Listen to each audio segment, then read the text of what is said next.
അപ്പോൾ ഡ്രിഫ്റ്റ് നമ്മുടെ കയ്യിൽ കിട്ടിയിട്ടുണ്ട്. ഞാൻ ഓൾറെഡി ഇതിൻ്റെ അൺബോക്സിങ് ഞാൻ ഓവിയിൽ പറഞ്ഞിട്ടുണ്ടായിരുന്നു. സെൻസേഴ്സ് ആക്യുറേറ്റ് അല്ലാത്തതുകൊണ്ട് തന്നെ ഞാൻ അങ്ങോട്ട് അത് റീപ്ലേസ് ചെയ്യുമെന്നുള്ളത്.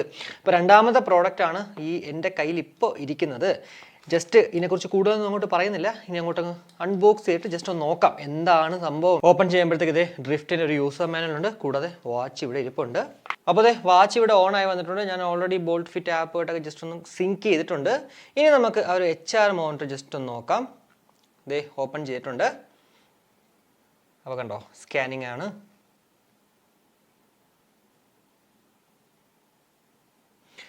കണ്ടോ 83 BPM ആയിട്ടുണ്ട്, 82 ആയിട്ടുണ്ട്.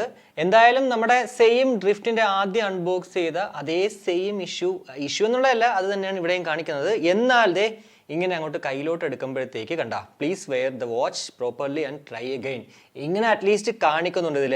കഴിഞ്ഞ പ്രാവശ്യത്തെ, അതായത് നമ്മുടെ ആദ്യത്തെ ഡ്രിഫ്റ്റിൽ ഇങ്ങനെ ഒരു സംഭവമേ കാണിക്കുന്നില്ലായിരുന്നു.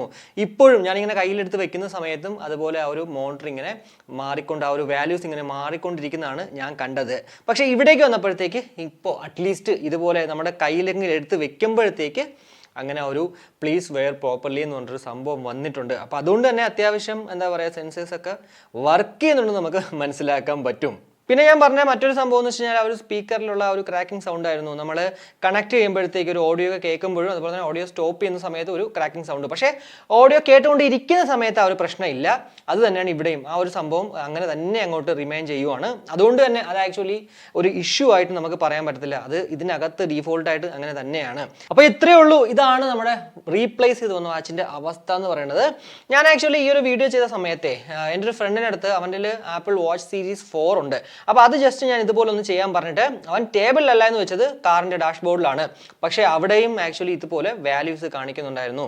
അപ്പോൾ ആപ്പിൾ വാച്ച് സീരീസ് അത്രയും പൈസ കൊടുത്ത് വാങ്ങിക്കുന്ന അതിനകത്തും നമുക്ക് പ്രോപ്പർ അല്ല എന്നുള്ളതാണ്. മേ ബി ആ ഒരു വാച്ച് സീരീസ് 7 പ്രോപ്പർ ആയിരിക്കാം. പക്ഷേ വാച്ച് സീരീസ് 4 ആ ഒരു ഇഷ്യൂ ഉണ്ടായിരുന്നു.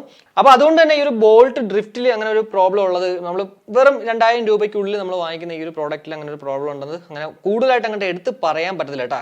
അപ്പോൾ ഇത്രയേ ഉള്ളൂ. അപ്പോൾ ഈ ഒരു വീഡിയോ ഞാൻ ഇവിടെ വെച്ച് കൺക്ലൂഡ് ചെയ്യണം. വീഡിയോ ഇഷ്ടപ്പെടുമ്പോൾ നമ്മുടെ ഫാമിലിയായിട്ടും ഫ്രണ്ട്സോട് ജസ്റ്റ് ഷെയർ ചെയ്യുക. കൂടുതൽ ലൈക്ക് ചെയ്യാനും കമന്റ് ചെയ്യാനും മറക്കണ്ട. സബ്സ്ക്രൈബ് ചെയ്തില്ലെങ്കിൽ ഉറപ്പായിട്ടും സബ്സ്ക്രൈബ് ചെയ്യുക. അപ്പോൾ മറ്റൊരു വീഡിയോ കാണുമ്പോഴേക്കും ബൈ.